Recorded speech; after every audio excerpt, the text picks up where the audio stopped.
سب سے پہلا زاویہ یہ اس کی کرولریز ہیں. اب فکر اگر واضح ہو جائے تو اس کی کرولریز ہیں جو آپ کے سامنے آئیں گی.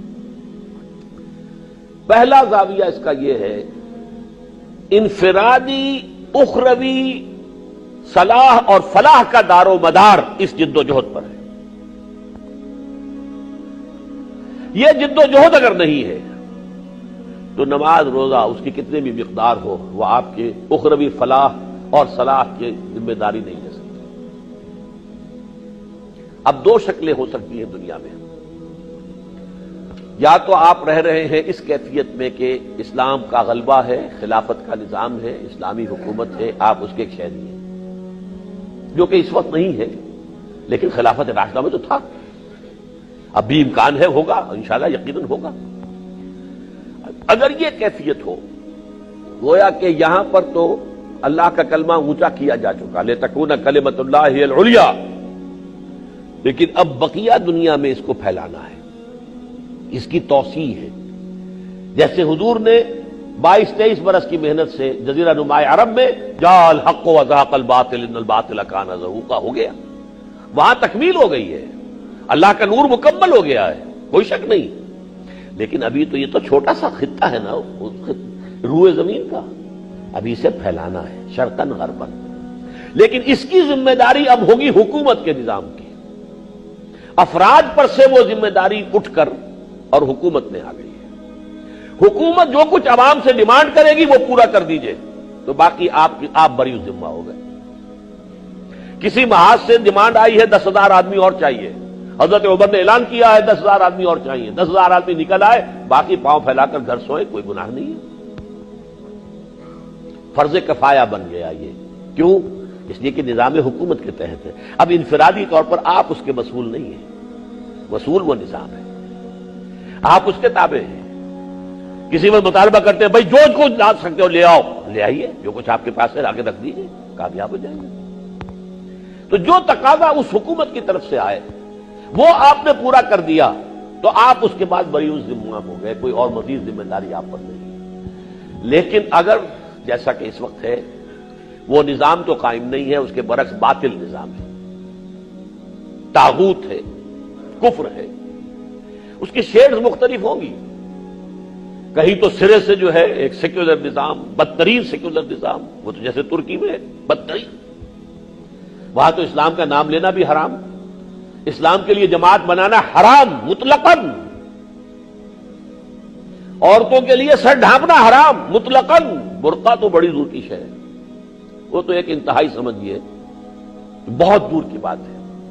کہیں یہ ہے کہ بہرحال انفرادی معاملات کے اندر مذہب کی پوری آزادی ہے، سعودی عرب میں ہے، مذہب پورا آزاد ہے، لیکن اوپر نظام بادشاہت کا ہے، ملوکیت کا ہے. آپ اعتراض نہیں کر سکتے اگر بلینز آف ڈالرز کا ایک ایک محل وہ بنائیں. آپ کون ہوتے ہیں؟ جو اصل میں عوام کی دولت ہے، تیل کی دولت، انہوں نے اپنی ذاتی جاگیر بنا رکھی، نظام نہیں. ایک ہمارا معاملہ ہے دستوری اعتبار سے پورا اسلام ہم نے لکھ دیا اپنے دستور میں، قرارداد مقاصد بھی آ گئی اور دفعہ 227 بھی آ گئی اور فیڈرل شریعت کورٹ بھی قائم ہو گئی، لیکن عملاً غیر مؤثر. تو یہ مختلف شیڈز ہوں گے اس میں. ایک شیڈ ہے بھارت کا، وہاں کم سے کم یہ ہے کہ ان کے فیملی لاز ابھی انٹیکٹ ہیں مسلمانوں کے. ایک امریکہ میں ہے، وہاں وہ بھی نہیں ہے. باقی پولیٹیکل، سوشل، اکنامک سسٹم وہ تو ان کا اپنا ہے ہی، لیکن یہ کہ آپ کے فیملی لاز بھی وہاں پر کتاب میں لکھے ہوئے ہیں، اور یا آپ قرآن میں پڑھ لیجئے، تلاوت کر کے ثواب لے لیجئے، باقی ان کا کہیں کوئی عمل دخل نہیں ہوگا. اب اگر ایک شخص اس ماحول میں رہنے پر مجبور ہے تو سمجھیے کہ اس کا اولین فریضہ، میں لفظ زور دے کر اولین کہہ رہا ہوں، سب سے پہلا ایک تصور ہمارے ہاں ہے روز محشر کے جان گداز بود، اولی پرسش نماز بود. یہ تصور اس مذہب کی دنیا کا تصور ہے. اس لیے کہ جب اسلام قائم ہو گیا تھا، اس کی ایک حکومت بن گئی تھی، اس کے بعد درجہ بدرجہ نیچے گئے ہیں، تو دین کا تصور پس منظر میں چلا جاتا رہا اور رفتہ رفتہ مذہب کا تصور اجاگر ہو گیا. ظاہر بات ہے مذہب میں تو سب سے پہلا حساب کتاب نماز کا ہے، عماد الدین بھی ہے یہ، اور یہ بندہ مومن کے لیے معراج بھی ہے. یہاں میں اس کے تقابل میں کہہ رہا ہوں اولین فریضہ اہم ترین فریضہ اس نظام کو بدلنے کی جد و جہد. یہ کرو گے نماز پڑھو گے نور علی نور واستعینوا بالصبر والصلاۃ، یہ نماز آپ کو سپورٹ کرے گی اس جد و جہد کے لیے. یہ کرو گے روزہ رکھو گے نور علی نور، یہ آپ کو اپنے نفس کے اوپر قابو دلا دے گی تاکہ آپ بھوک کی سختی کو جھیل سکیں. آپ ذرا غور تو کیجئے کہ سورہ بقرہ میں جہاں صوم کے احکام آئے ہیں اس کے فوراً بعد قتال فی سبیل اللہ کے احکام آ گئے. 23واں رکوع ہے احکام اور حکمت صوم پر، اور 24ویں رکوع میں قاتلوا فی سبیل اللہ الذین یقاتلونکم. اور عرب جو ہے جنگ کی تیاری کے لیے اپنے گھوڑوں کو روزہ رکھواتے تھے. عام روزوں سے وہ واقف ہی نہیں تھے کہ انسان بھی روزہ رکھتا ہے. یہاں فرمایا گیا اب تم بھی روزہ رکھو تاکہ تیار ہو جاؤ، اب قتال کا مرحلہ شروع ہونے والا ہے. یہ ساری چیزیں اس کے لیے سپورٹ ہے، یہ اس کے لیے سہارا بنتی ہے، یہ اس کے لیے آپ کو قوت فراہم کرتی ہے.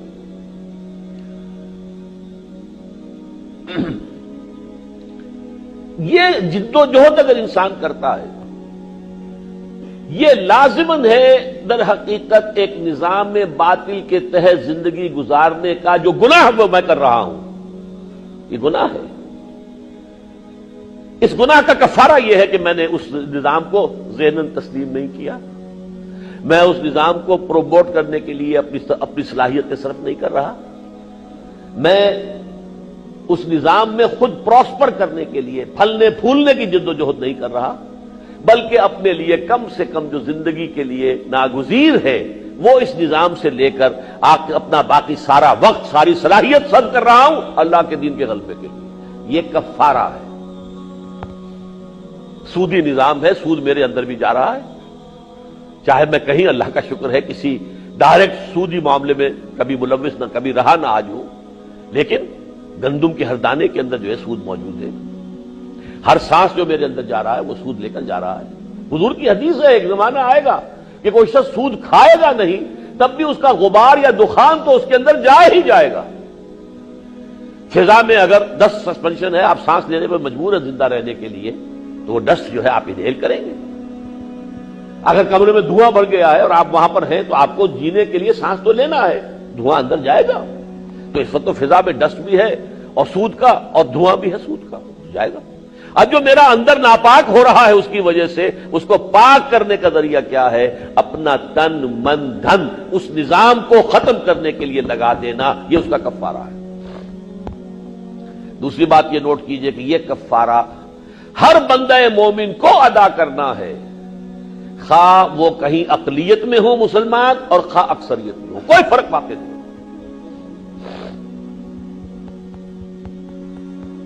اس لیے کہ میں تو آخری بات کہہ دوں گا اس پر کہ حضور نے جب کام شروع کیا تھا تو آپ تو اکیلے تھے عرب میں، پوری دنیا میں اکیلے تھے، عرب میں اکیلے تھے، مکے میں اکیلے تھے، اکیلے ہی تھے.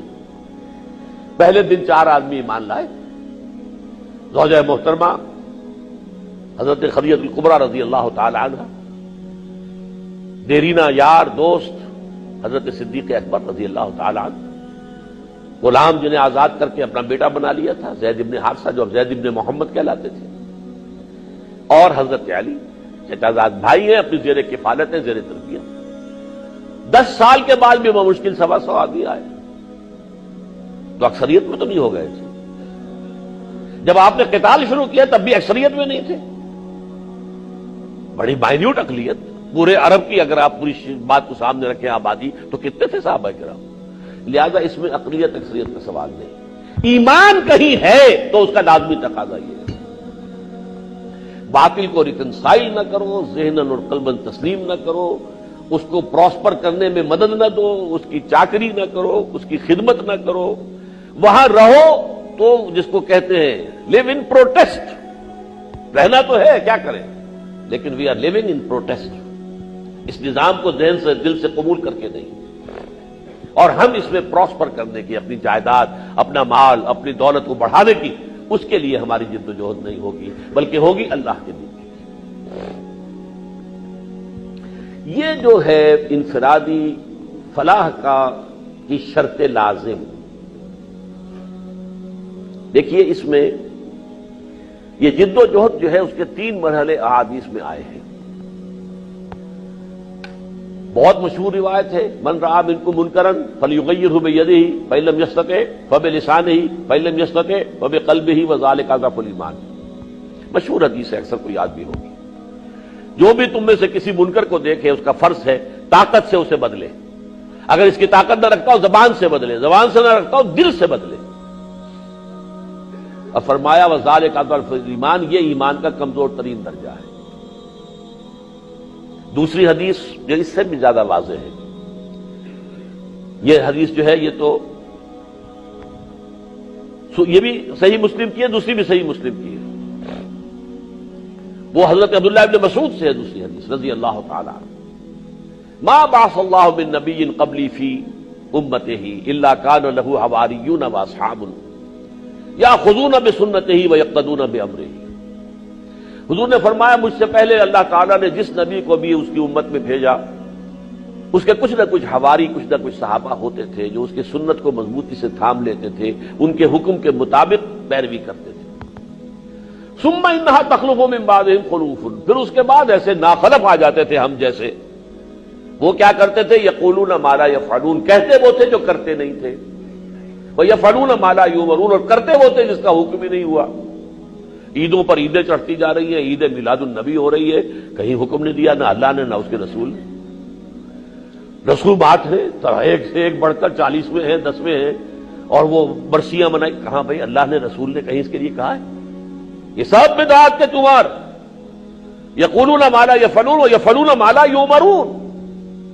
اب جب یہ کیفیت ہو جائے فمن جاہدہم بیدہ فہو مومن، اب جو شخص ان کے ساتھ جہاد کرے گا اپنے ہاتھ کے ساتھ، قوت کے ساتھ، وہ مومن ہوگا. ومن جاہدہم بلسانہ فہو مومن، اور جو جہاد کرے گا اپنی زبان سے وہ مومن ہوگا. ومن جاہدہم بقلبہ فہو مومن، اور جو قلب سے، دل سے جہاد کرے گا یعنی شدید نفرت رکھے گا دل سے، فہو مومن. ولیس وراء ذلک من الایمان حبۃ خردل، اس کے بعد تو ایمان رائی کے دانے کے برابر بھی نہیں. اب اس کو میں آپ سے عرض کر دوں کہ میں جوڑ ملا دینا چاہتا ہوں جو جمعے کو میں نے حدیث آپ کو سنائی تھی. دیکھیے اگر تو آپ نظام باطل کے تحت رہ رہے تو اس سے بڑا منکر کوئی ہے ہی نہیں. چھوٹے چھوٹے منکرات، یہ تو مہا منکر ہے اللہ کے بجائے کسی اور کا نظام حکومت. یہ تو بغاوت ہے اللہ کے خلاف، اس سے بڑا کوئی منکر ہو سکتا ہے؟ اب آپ جہاد اس کے خلاف کریں گے طاقت کے ساتھ، طاقت نہیں تو زبان کے ساتھ، زبان نہیں تو دل کے ساتھ. یہ ادنا درجہ ہے. ادنا درجہ ہوگا تو امید ہے کہ آپ اگلے درجے میں بھی جائیں گے، اس پر قدم جم جائیں گے تو اس سے اگلے درجے میں بھی جائیں گے. ادنا درجہ ہی نہیں ہے تو کچھ بھی نہیں ہوگا. وہ ادنا درجہ یہ دل سے نفرت کرے.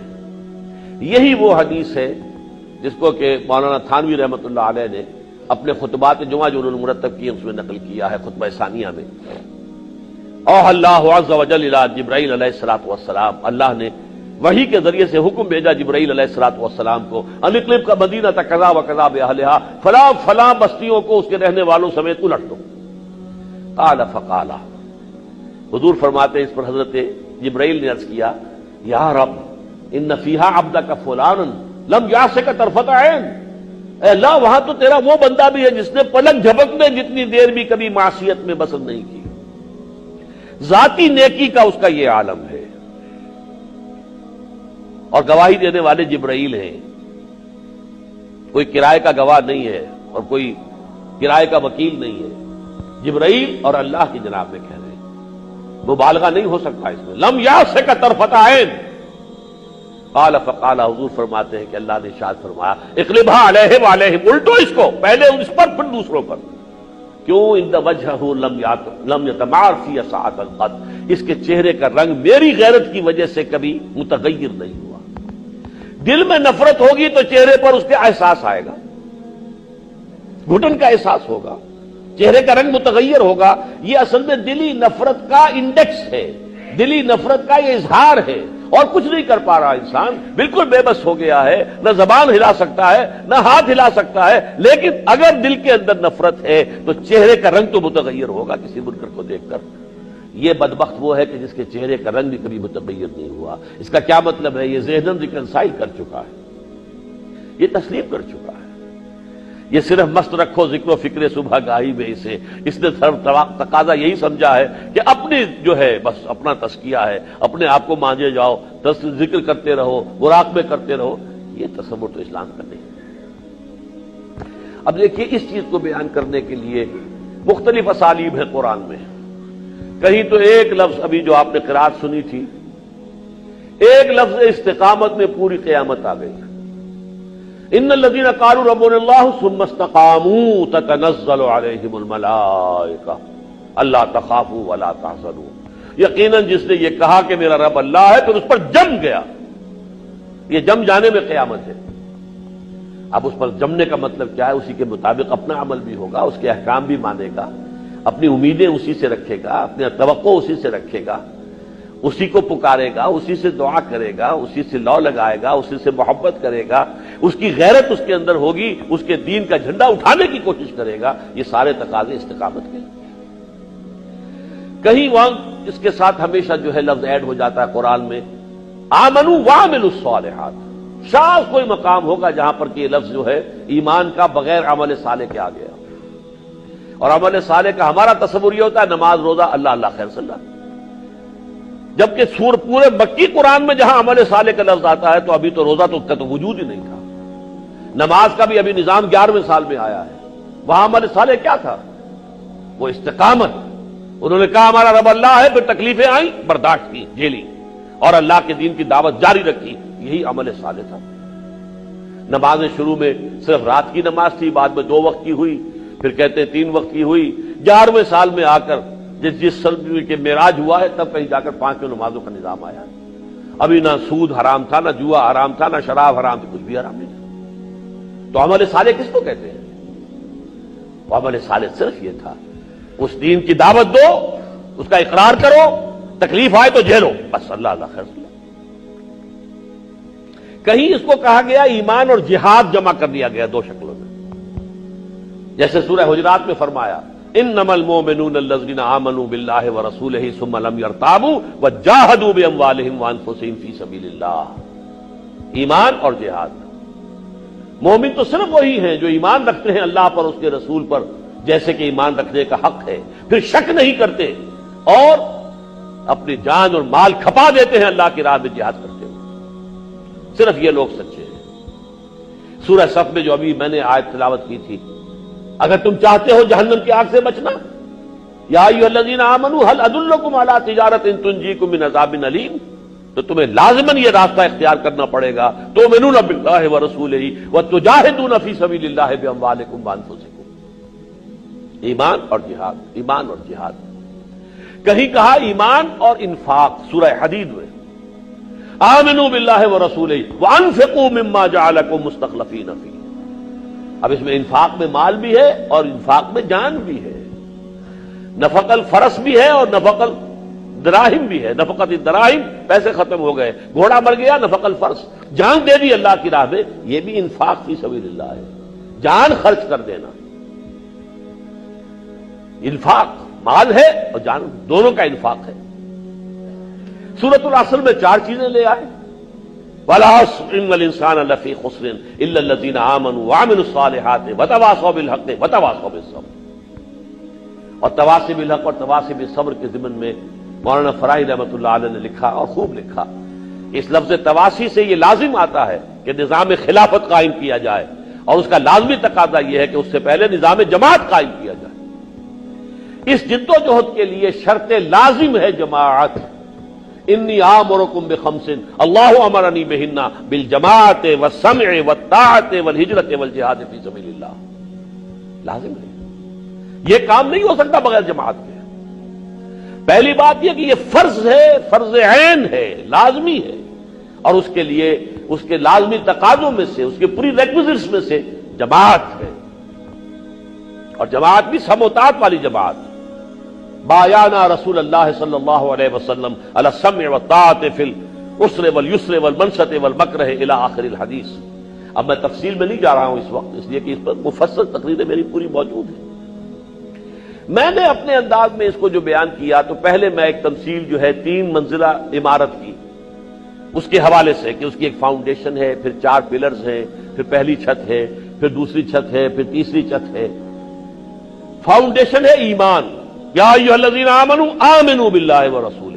پہلا فرض میرا اور آپ کا یہ ہے دلوں کو ٹٹولے یقین والا ایمان ہے یا نہیں. یقین والا ایمان نہیں ہے تو پہلا کام یہ ہوگا کہ اس کمی کی تلافی کی جائے. پھر اس فاؤنڈیشن پر 4 عبادات کھڑی ہیں، نماز، روزہ، حج اور زکوٰۃ. پہلی چھت آ گئی، اسلام کہہ لیں، اطاعت کہہ لیں، عبادت کہہ لیں. عبادت جامع ترین اصطلاح ہے، اللہ کی بندگی، ہمہ تن، ہمہ وقت، ہمہ جہت بندگی. دوسری چھت آئے گی دعوت، تبلیغ، امر بالمعروف نہی عن المنکر، شہادت علی الناس. تیسری چھت ہے تکبیر رب، اقامت الدین، لتکون کلمۃ اللہ العلیٰ، اللہ کا دین جو ہے غالب ہو جائے، لیظہرہ علی الدین کلہ. تو یہ گویا کہ ہمارے انفرادی نجات اور صلاح کے لیے یہ لازمی فرائض کا تصور ہے جو ذہنوں میں آنا چاہیے اسلام کے انقلابی فکر کے اعتبار سے.